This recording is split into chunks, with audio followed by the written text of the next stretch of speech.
Rolling sphere and incline. We have a solid uniform sphere of mass m and radius r.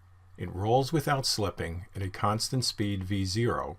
It enters a rough inclined surface right here, right as it starts going up the triangle. What is the translational kinetic energy of the sphere when it is rolling on the horizontal section? What is its rotational kinetic energy? Then, what is its linear acceleration when it rolls up the incline? And what is the friction force acting on the sphere when it is rolling up the incline?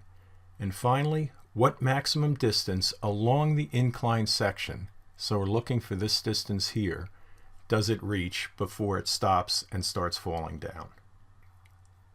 To find the translational kinetic energy, we just use Ke translational is 1/2 mv squared, and we have m, and we have v0, and it's a constant, so here it is, just 1/2 mv0 squared.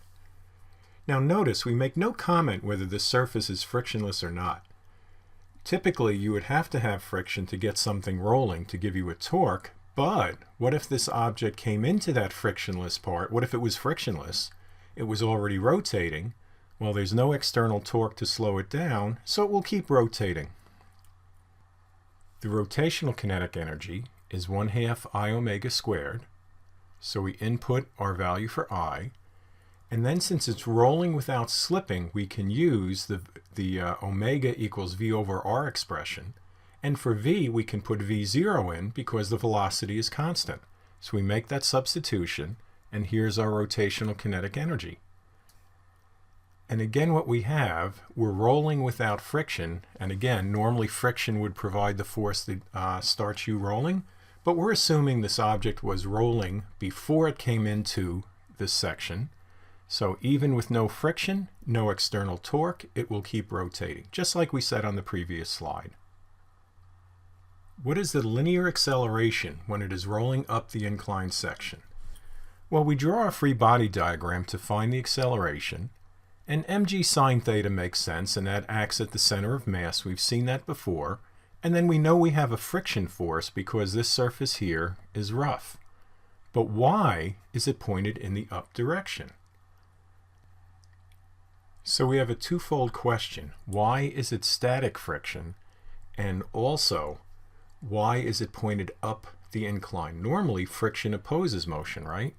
Well, let's look at what's going on with the sphere. It's rotating in this direction. So at the point of contact, you have a translational velocity going up, and point of contact is here, and here the rotational velocity is going down. So the sum of those velocities at the point of contact is 0. So that explains the static friction part, because the sphere is momentarily at rest there. But why the direction? The second part of our question is, why is the static friction force directed in the up direction? Well, the sphere is rolling without slipping, so that lets us say that v is equal to r omega. And let's put that up here for a second, r omega. As the sphere goes up the incline, it's slowing down, right? Because gravity is acting against it. So the translational velocity slows down. So we're just going to put a little arrow up here to show what happens to v. R, of course, stays the same. That's just the radius of the sphere. So that gets a horizontal line. For this equation to hold, we need the angular velocity also to go down. So since the angular velocity is in the clockwise direction, we need a force, a friction force, providing a torque that will rotate it this way to slow it down. That implies this up direction of the friction force that will give us a counterclockwise torque, and it'll slow down the angular velocity. We're now ready for Newton's second law in the rotational and translational part of this problem, and we have to say which direction is positive. Let's say going up the hill, up the incline, will be positive for our acceleration, and then in order to do that, what is the sphere doing to go up the hill? Well, it's rotating in the clockwise direction.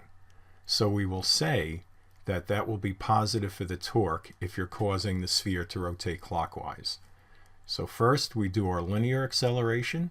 We have static friction up, so that's a positive. mg sine theta going down, negative, divided by the mass. The angular acceleration, we only have one torque acting due to the friction force, and that is in the counterclockwise direction, so that gets a negative sign. We plug in the moment of inertia, and we simplify. So we now have two simultaneous equations that must be true. We'll work with the second equation first, the rotational motion one. It is rolling without slipping, right? So we can use A is equal to R alpha, which you can see over here. So we'll take this equation, multiply it by R, which cancels out the R. So we're left that the linear acceleration is minus 5 times the static friction over 2m, and just rearrange that and solve it for static friction, and then that's going to go over here in equation A on the next slide. We will now work with equation A right here, and we found the static friction force from the previous slide, which is this expression here. We substitute it in, and then we do a bit of algebra, and hopefully you can follow this. Please work this on your own if you can. And we come up with the linear acceleration is going to be minus 5/7 g sine theta. It's good it's a negative, right? Because the object is slowing down as it goes up the incline, so the acceleration should be negative, and here our answer bears it out.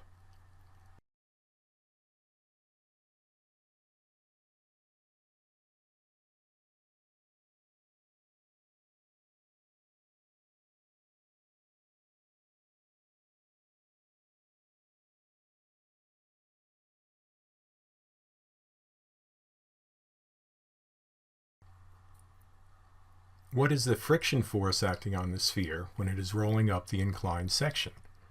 We've already solved for that force.